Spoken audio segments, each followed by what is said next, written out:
Grabe itong pelikulang Manila's Finest. Kaya naman, Ashley Vega as Agnes Magtibay nandito. At si Cedric Juan as Officer Danilo Abad para imbitahin po kayo sa napakagandang Manila's Finest. Yun po, mga kapatid, sana po sa darating po na Kapaskuhan, manood po tayo at suportahan po natin ang pelikulang Pilipino ngayong Metro Manila Film Festival sa Kapaskuhan. Huwag niyo na po sana nakalimutan ang Manila's Finest. Yes. Marami po kayong mga kasama dito. Kasama po namin si Sir Piolo Pascual, Enrique and of course, marami pa pong mahuhusay na artista. And this is directed by Direk Raymond Red. Kaya sana suportahan niyo po kasi marami rin po kayong matututunang lesson dito. At inihahandog po ito sa inyo ng MQuest Ventures, ng Signal at ng Spring Films. Yan. Isang tanong lang. Papaano kayo nag-adjust doon sa, di ba, 60s yung setting, ano? O meron pa ba kayong, nagtanong pa ba kayo doon sa mga taong lumaki talaga nung 60s na papaano ba ang pag-uusap, papaano ba diskarte nito? Siyempre may mga words na ginagamit natin ngayon na wala pa naman noon. Pati Tama. cellphone, wala naman cellphone. O mga pulis kayo noon. O papaano yun, Ashton? Ako isa yan sa kulang ko. Nag-research ako pero nalimutan ko na yung mga expressions na nagagamit natin ngayon hindi pa lang nga nagagamit before. Kaya may isang beses nag-take kami, tapos may nagamit akong parang reaction na sa susunod na take, wag mo gamitin yun kasi wala pa yun. Wala pa noon, no? Yung mga expression. Okay.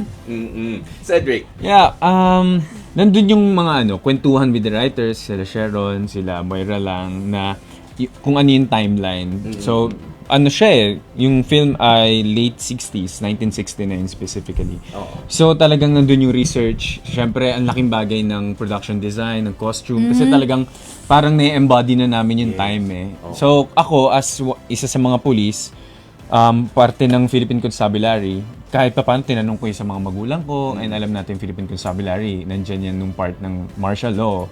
So parang nandun din yung research na ginawa namin talaga. Yan. Tsaka yung adjustment siguro sa part ng mga babae is yung hair. Yeah. Ay, yung hair. Yung hair talaga. Ay, ako din, yeah. Di ba po, As in, grabe super shave.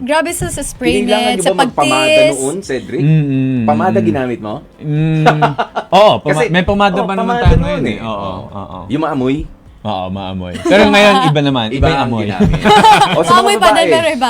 ano? Siguro mas struggle yung hair before pala, doon ko na-realize. Kasi kailangan mong itis, tapos like ayos na ayos talaga. Hindi siya pwedeng lalabas ka lang na Ang hirap pala talaga. Kita nyo, hindi lang sa acting pinaghandaan, pati lahat no? Tsaka yung nakita namin Yung yung setup din, teaser, sobra. yung trailer, talagang sabi ko, ito talaga ang mood ng, di ba, ng ganong panahon. Yes. Ayon sa mga lumang litrato, ayon sa mga lumang video na mga nakita natin noon.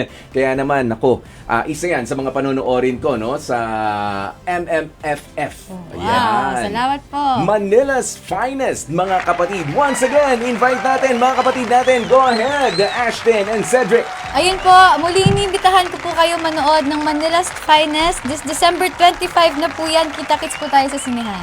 Yes po, Manila's Finest po this December 25. Sama na po natin mga kaibigan natin. At tandaan niyo po, ang Manila's Finest po ay rated PG. Kaya Uy. pwede po manood lahat. Yung mga bata naman po, isama lang po natin ng mga kaibigan, guardians, or magulang natin. At ang Manila's Finest po ay nahandog sa inyo again ng MQuest Ventures, ng Signal at ng Spring Films. Yun, magpupunta na tayo sa break. Meron tayong pakiusap sa inyo. Kayo na nga ang magsabi at mag-invite na huwag tayong iiwanan dito sa ating programa. Okay, yes. This is Asha Noviga and you're listening to 105.9 True FM. Laging true sa'yo, kapatid. Yes. Hi everyone, this is Cedric Juan. You are listening to 105.9 True FM, laging true sa'yo, kapatid. Mga kapatid, dito tayo sa totoo. Dito na tayo sa True FM. Mag-subscribe at mag-follow na sa social media accounts at True Network PH sa FB, Instagram, X na dating Twitter, YouTube, TikTok, and podcasts.